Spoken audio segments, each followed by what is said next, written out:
Hello, everybody. Welcome to the Edify Ventures podcast. My name is Jose Hutron. I'm your host.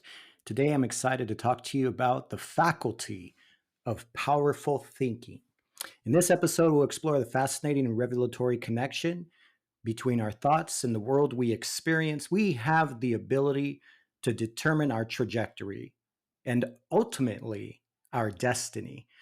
Hey, it's been said like this: tell me your thoughts, and I'll tell you who you are and where you're headed. Let's get started.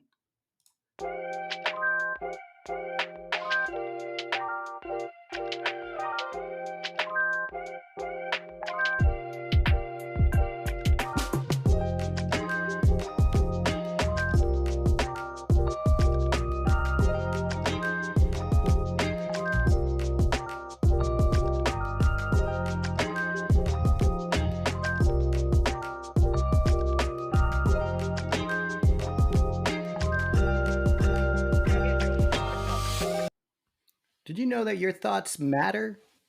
Yes, I'll say it again. Your thoughts matter. You ever heard of the formula TFAR? Thoughts lead to feelings, which leads to actions, which leads to results. What are your results? What are your outcomes? Where's the fruits of your labor?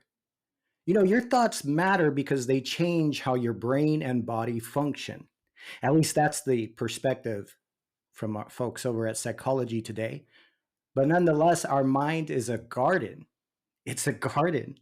What a revelation. Our mind is a garden. It's a place for nourishment and cultivation, where we can sow and affect all of those around us, where we can nourish, we can provide fruit, we can provide impact and growth, and we can change the world around us by being a fruitful bow. It's also been said that if you don't like your fruits, change your roots. So then the question becomes, where do we get our fruits? Well, they come from our roots. They come from the inner being, or our innermost being. They come from the internal. And we're going to talk a little bit about that today. And I'd like to help us explore the connection between the faculty of our thought process to unlock powerful thinking, connected to our innermost being and the function of the heart to change who we are, achieve a greater sense of identity, and thus impact those all around us. So let's get started. Your thoughts matter. We are to God and man what we are inwardly. Who are you inwardly? Ask yourself, who am I? Who am I? The inside of me, the source of my life and what I'm experiencing on the outside. You might call it the inner game. If you can get the man right, you can change your world. You can change families. You can affect the internal being. You can begin a process that's like a river of impact, a river of success. So I want to give it to you from a fundamental perspective. And in this podcast, I love and will bring a faith-based component. And so I would like to bring some wisdom from Proverbs chapter 23, verse 7. And we're going to break it down. I'm going to help break it down and make the connection to where we're at, hopefully help us understand the application. But here it is, Proverbs 23 and 7. For as he thinketh in his heart, so is he. Eat and drink, saith he to thee, but his heart is not with thee. And it has to do with wrongful intentions, and that's part of the scripture. But the beginning of the scripture is where we draw our immense revelation and application today of the connection between our thoughts and the matters of the heart. So as a man thinks in his heart, so is he. So what are you thinking, and where your heart is, that's who you are. Wow, what a gut check. It makes me want to do some introspection to inspect what I expect, right? Can I get a witness on that? Does that connect with anybody? But as we think in our hearts, so are we. So we are what we think, and we are what flows from our heart. It could also be said that our thoughts determine our identity and our sense of who we are, our understanding of who we are, our self-knowledge, self-actualization, self-awareness, really, which thus affects self-efficacy and helps us be more impactful, more successful, more relatable in who we are and what we do and how we relate to other people. And so let's take a closer look at what it means to think. What does it mean to think? How do we function when we're thinking? The word thinketh, it actually comes from that reference, Proverbs 23:7, the book of wisdom from King Solomon, the wisest man to ever walk the earth.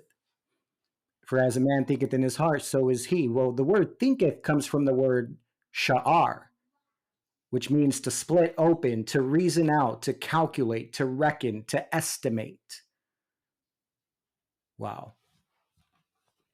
That's the meaning of the word thinketh.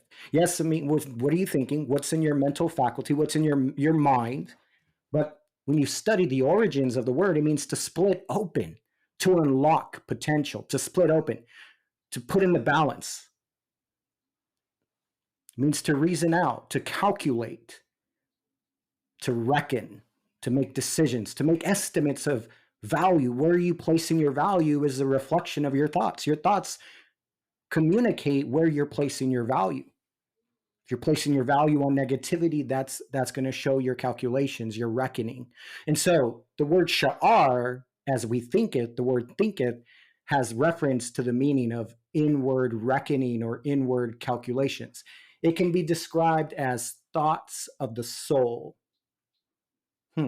My thoughts are calculated, but they're also transactional. So what that tells me, if I'm splitting open, if I'm reasoning, if I'm making calculations, there's usually going to be somewhere or something at the other end of those decision points. So that tells me that my thoughts should be calculated, but they're also transactional. And oftentimes they are decisive, and sometimes we're indecisive, and indecision is the enemy of progress. Our thoughts should be well intentioned and reckoned out over time, but they can also be decisive. Our thoughts can point towards people, places, situations, and aspirations. Reaching into the past, perhaps, the past, the present, and future. We can, with our thought process, reach behind to what we are familiar with, to the past, to what we know, to where we've been and people we've connected to. But we can also bring our thought process into the here and now and take notice of who we are, where we are, how we're maneuvering, where we're headed, our trajectory. And then we can also formalize and calculate thoughts about the future and where we're headed. Because tell me what you're thinking and where you are looking, and I'll tell you where you're headed. So calculating means that I'm setting a price and I'm deciding on where to send my destiny, where to send my thought process. My thoughts are released by my sense of judgment of what is good and right. My thoughts are released by a sense of judgment. It's a place of faculty. It's a place of calculation, of reckoning, of reasoning. That's where the power lies. That's the revelation. That right there is the tweet. That's it. That's the thought. That's the podcast. But let's dive deeper. That's where the power lies. In the revelation that I release by a seat of judgment, my thoughts to affect who I am, my knowledge of self, my identity, who I am, and my relationships with those around me. So it's our ability to determine our attitude. And you know what they say, our attitude determines our altitude. But those calculations are the place where we can cultivate thought patterns or this idea of the intelligence of the mind. And that's what we're trying to build. We're trying to build self-efficacy. So I'm excited to share these thoughts with you. So the word thinketh, as a man thinketh in his heart, can also refer to the idea of a gate, the idea of being a gatekeeper, the essence of a gatekeeper whose mission is to prevent unauthorized access. So let them go. Let it be. Let them go. Let it be. Those other negative thoughts, negative influences, those places of infiltration from things that are not worth our time, our emotions, our health, our mental health, our physical health. We can be a gatekeeper to determine and prevent unauthorized access. Wow. That tells me that I have control. I have the ability I have the ability to aspire, to inspire, to be what I want to be all things that I can be, and be impactful and be of value to those around me. That tells me that I can keep out that unauthorized access because I'm a gatekeeper. I'm not going to let those negative emotions, those thoughts that have haunted me from the past, or perhaps things that I'm worried about, or my hesitations or fears about the future. After all, it is said, it has not given us the spirit of fear, but of power and of love and of a sound mind. And that's what we're talking about today. But let's dive deeper into the faculty of powerful thinking. Faculty, the definition of the word faculty means an inherent mental or physical power. That's what we're talking about. We're building on our understanding of the power of our thought patterns, our thought process. Call it mindset. Call it mindset ops, mindset operations. How are you building systems to be more effective in your thinking, and ultimately which affects your outcomes and your progress? Are you prohibited by your thought process? Are you held back by the chains of negativity, the fear of the unknown? Well, faculty tells me that I have inherent mental or physical power. It's capability, it's facility, it's potentiality, it's potential, it's mental power. That's the meaning of the word faculty. And when you bring it together, understanding that we're talking about the source of our thoughts, we're talking about our mind. With the mind, there's this field that I'm fascinated by called neuroplasticity. Neuroplasticity. It describes the intrinsic cardiac nervous system. In other words, the intelligence of the heart or the mind. It's the way our mind or our brain functions, the synapses, the emotions, the chemicals that are released, dopamine, serotonin, or cortisol if you're stressed out. Neuroplasticity has to do with the health of our ability to reawaken the synapses and the firing of our mind. So if we're hesitant, if we're stagnant, we need to do what we can to find that outlet to rebuild that neuroplasticity. The rebuilding process is called neuroplasticity. And Elizabeth Thornton said it this way: because of the power of neuroplasticity, you can, in fact, reframe your world and rewire your brain so that you are more objective. You have the power to see things as they are so that you can respond thoughtfully, deliberately, and effectively to everything you experience. We have power. Say it, say it. I have power. Put your hand on your head. Put your hand on your heart, where we're going to go next. Say, I have power. But the idea of neuroplasticity begins in the thought process, in the mind, mindset, mind over matter, right? Has to do with our neuroplasticity, our neurons that fire. Neurons that fire together, there's the power of unity. Neurons that fire together, wire together. It's from Donald Hebb. So what that tells me is that cognitive flexibility, my flexibility of the mind, my investment in refiring and rewiring my brain through positive thinking and filling my mind with excellence, that I'm able to rebuild those synapses and fire that dopamine, those positive chemical emotions of the brain, the sense of comfort, and ultimately help me move to that sense of success. And so cognitive flexibility is crucial to success. And so as a man thinketh in his heart, so is he. So we've talked about the first half of that, the thinking, the thought process. But as a man thinketh in his heart, thought we were talking about the mind. What's in your heart also determines our identity. As a man thinketh in his heart, so is he. That's who you are. What's in your heart, where your mind is dedicated, and what's flowing through your heart, because the heart is a place of elasticity. It's a place of emotion. It's fluid. But as you're thinking and as you're feeling and what's in your mind and in your heart, that's who you are. So let's talk about that. The heart comes from the word nefesh, nefesh. It refers to our soul, our life, our mind, and person. It can also have reference to our desire, or desire in general, desire, the want, the will.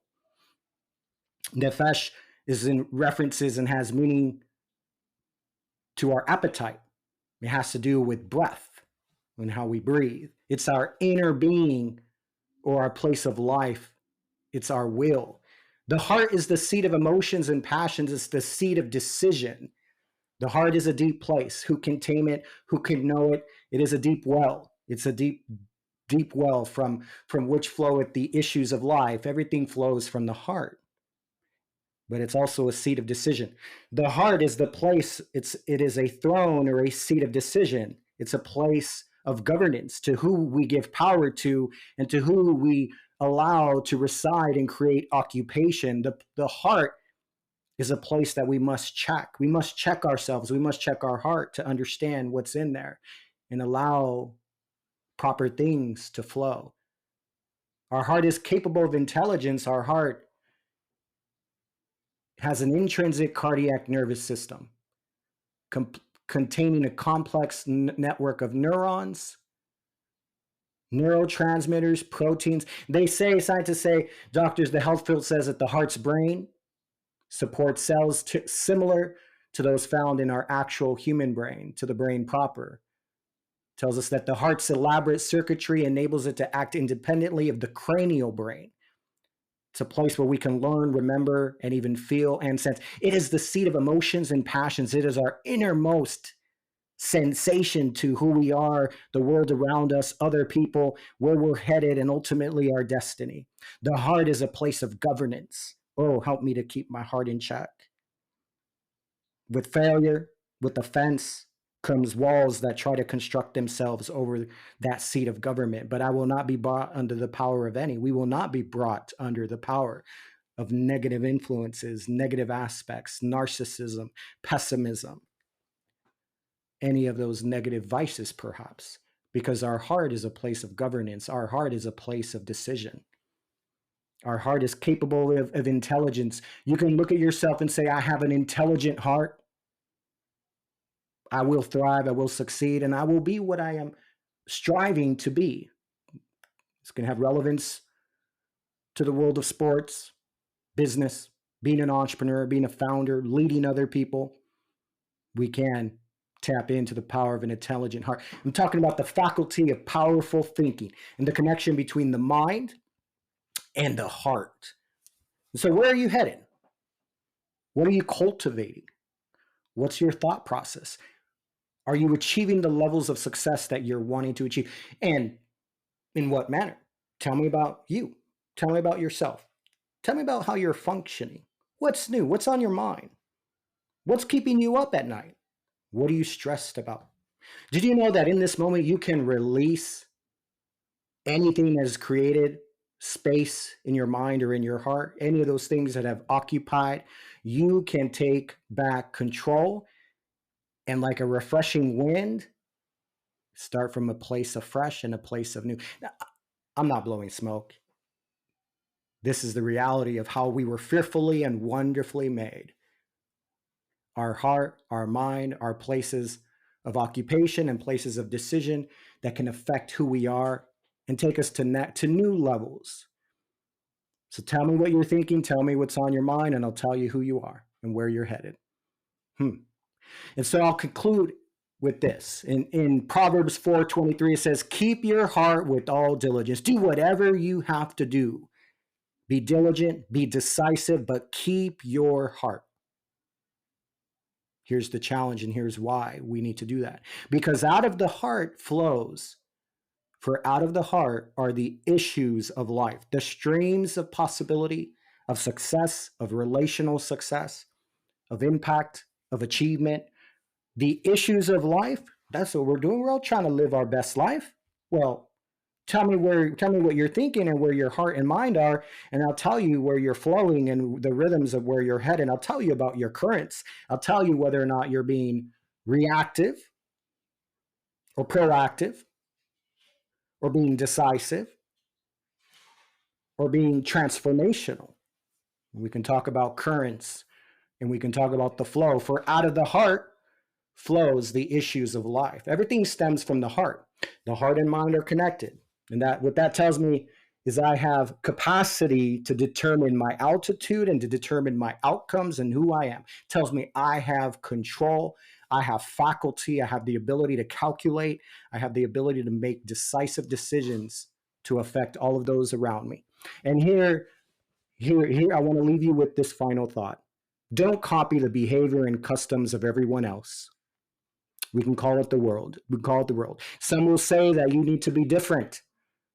You got to escape the competitive herd. But I'll say something better. Be who you were made to be. Be who you were made to be. Be you. Be uniquely you, because you are wonderfully and fearfully made, and that my soul knoweth right well. You need to tell your soul, which is the inner place, your innermost being, the seat of emotions, the place of the heart, the intersection of the mind. It's who you are as a person. It's what sticks with us when it's your time to move on from this life. Tell me who you are by telling me your thoughts and the issues of this of your heart. Don't copy the behavior and the customs of this world, but let God transform you into a new person by changing the way you think. Then you will know, then you will learn to know God's will for you, which is good and pleasing and perfect. You want to hit perfection, you want to reach a place of good, acceptable, and perfect alignment, and I'll touch on alignment in the future. Let God transform you. What this tells me is that transformation is a possibility. Transformation is real. I'm just giving it to you from the good book. That's all I'm doing. Telling you like it is from the word, from the good book. That's all I'm telling you. Keep your heart with all diligence, for out of it are the issues of life.